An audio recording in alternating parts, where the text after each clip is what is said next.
Hey, good afternoon, traders. Being that this is the first video going up on the new channel, instead of worrying about this and that, doing introductions, making sure things are perfect, I am just going to go ahead and jump into the small cap review.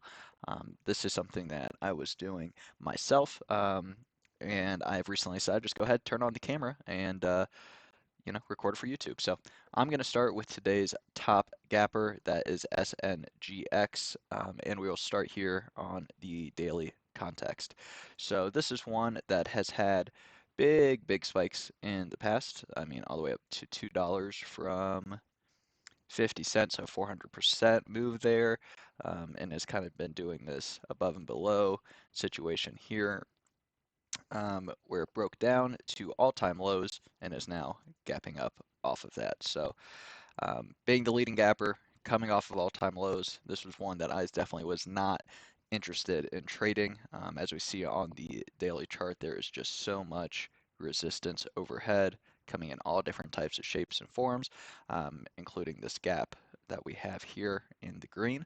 So looking at it into pre-market, um, was one that I thought maybe could come up to this, maybe hit the gap fill, and then fail. And it actually had a little bit more juice than I was anticipating, but not sad to miss it at all. Get a little bit of a weak open here, into this halt move up. Built a shelf on top of VWAP in all of these levels, but eventually you do get that failed follow through all the way back, to the obvious daily zone below. So for this one, what we're really looking at here is play on the short side. Um, we'll see here clear daily levels. If you draw out your fibs, make them orange and easy. Get some good confluence here.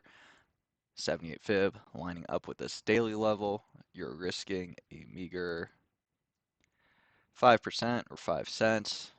And, if you can make it back down to VWAP, that's already 3-to-1 risk to reward ratio. And being that this is a small cap top gapper, potential for all day fades are certainly there. And I would be surprised if, well, pretty much already is in the category of all day fade unless it does something crazy and ends up closing up here at like 65 or something like that. But once the EMAs cross down, stayed crossed down, stayed crossed down, stayed crossed down, until we finally get to the next level where could find a little bit of life. So that's one that was short buys going into the day, gave a little bit more of a jump at open, but still ultimately played out as many do with the failed follow through setup. What is the next leading gapper? We had ONVO, and this one actually is one of my favorite short setups that you can have. When you have a stock that is opening right at a key daily level, and we'll go to the daily chart here in a moment and look at this, we get the spike above and the fail below. As soon as it spikes above, gets back below, short it, set the stop above, easy peasy. The only thing here is all of these daily levels that you see below it. So let's look at the daily chart. To start, here is that clear and obvious daily zone. We have 1, 2, 3 pivots right off the bat on top of this clear level itself. So, I mean, in total, there's probably 10 plus touches of this level, obviously respected and obviously important on the daily chart context. So when we get this going into open, this flag right into it, um, like I said, move above, comes back below, smash that shit. Don't even have to worry. If you want to draw the fibs from the pre-market levels, you got those going for you too. We got here 61 to 78 fib. This is kind of the Goldilocks zone. Anything that you can get in between here, or at either of the levels exactly, is going to give you great risk reward if you think you're going to get that fade to and below the base. And we obviously do here. Now, all of these excuse me, daily pivots definitely give cause for concern, or not cause for concern, but an area that you would likely see some choppy price action. When you get all of these pivots, a lot of places for the stock to bounce from. Probably not just going to go boom, boom, boom, boom, boom, all the way through this back down to a dollar. Not likely. So would not put this in all-day fade criteria, but rather maybe look for the 5-minute 200. Um, we have not gotten that yet as we start to curl off these levels, but plenty of places where you can take profit, such as when you see this giant candle with a little bit of a bottom wick on increased volume. Yeah, that is a short hold, but it shows maybe that there are some buyers here. Also lines up with these pre-market levels. So take a chunk off, protect yourself, keep the stop in, come back at the end of the day and see what you're looking at. So another good short name. So two short names to start off. Let's look at something that you could have played with a little bit more conviction on the long side. I'm going to go with LGVN to get us started with that. Now, LGVN is one that should sound a little bit familiar as we have reviewed, or I'm sorry, we haven't reviewed anything, as it has been a gapper recently, just on the 8th of this month, so a week ago, we did get a nice gap day. Context of the chart as a whole, so beaten down, coming off of all-time lows as it was when it gapped up on the 8th. And we also have some, with it being all-time lows, there's really not a ton of pivot mapping you really have to do, um, as the clear levels are pretty much right above it, and it would have to be pretty strong to get over some of the stuff to make a more sustained move. So I have a couple levels mapped out here. Let's take a look from the 8th. This first and most obvious being this pre-market zone that you got. It was respected all morning, did a little weak open into it, rip into, take out the daily zone above, beautiful trend line hit and fade. So just showing that to show that this level is one that is respected, and as well as down here on this daily zone. Had this drawn out this morning. As we can see, the level was respected on the most important recent day, and then also 1, 2, 3, 4, pretty much every day since has come up to that level and rejected it. So what we get is a gap above it. We kind of play a little zone to zone action. When it hits the zone in pre-market, the upper zone, it's not always my favorite trade to take, as sometimes it hits it once and it's done. But I like the structure that we had here in pre-market. We have this flag, but more importantly, we get a little bit of a failed flag action going into open, which sets up a nice weak open right into the zone. So I had this on watch. I actually traded it. Once I saw these two bottom wicks in the zone, it's starting to show that it could be respecting it. Went ahead and entered somewhere around here when it broke above the EMAs with the risk set below. Um, I like this play just because it was great risk reward at key areas. We'll say I entered somewhere right about there, close enough. Yeah, I'm risking about 9 or 10% on the trade, but I'm looking to get 30% plus in there. And that's exactly what happened. Stress-free trade, not even a, for me, blue, for you, red, candle in between here and there. So easy hold, sold probably 4/5 of it up in the zone and a little bit more, or the rest of it into the weakness here. So that was a good trade you could take on the long side, a little zone to zone, my favorite kind of thing to be looking at. What else do we have here? Did that one. SPCB. Now this was another great trade. A little upset that I didn't miss it. Um, Now what makes this a great trade in my book is this daily context that we're working with. So we clearly have this daily that is building, coming off lows, spike, higher lows, and we actually opened right on top of this previous pivot. And if we look further left, we see more importance there. We have 1, 2, 3, 4, 4 exact touches, 5, and then that most recent obvious pivot on the chart. So clearly a level of interest, clearly a daily that is building, and then also history of spike days on this name. We see one here, We see one, get a little bit of one down here, going from 250 up to, oh, sorry, phone's going off. Get a little bit of a spike day here with some higher pre-markets. Get a little bit of a spike and some good range on this one. So name is name is on focus, and these levels are clear and obvious. So all you can do is watch and see if they're respected and if you start to get a little bit of build off of them. And so right away, week open, below and above, key level, kind of puts you right there, know where the risk is if you're going to try to enter this thing long. With all the respect that it got in pre-market, you can have a pretty good feeling that you're going to get some type of move off of this. Now, it's not the cleanest in the world as we go up. You know, you get a little bit of a move. I mean, if you just play that, you get 15% out of it. But um, the real move comes when it comes back, makes a little bit of a double bottom off of this level. Again, terrific risks. If you're taking this thing at 34 cents, risking down here, you know, give a little bit of room to breathe. I mean, just get even 5%, 2 cents on this thing. Okay, you end up getting, your eyes are in the next zone.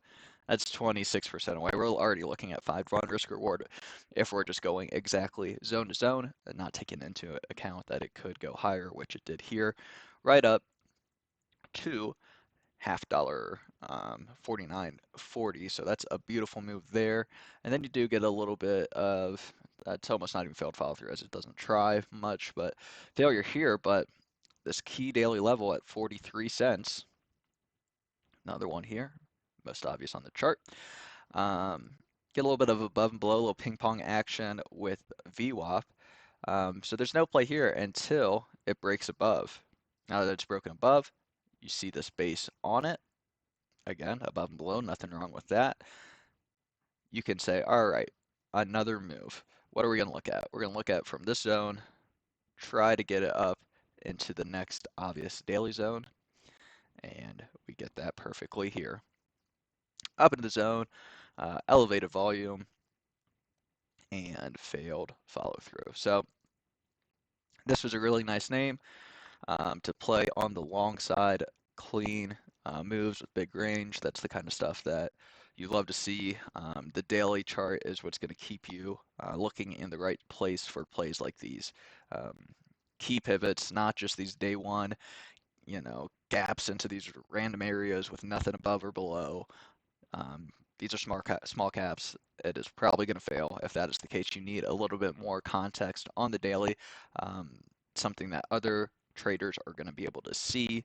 And then also, of course, just using your level 2, using your time and sales, your market intuition, and getting on the right side of these moves. Let's see, is there any other ones worth really going over today? I'm going to click through here. Oh, HUBC. We'll do HUBC.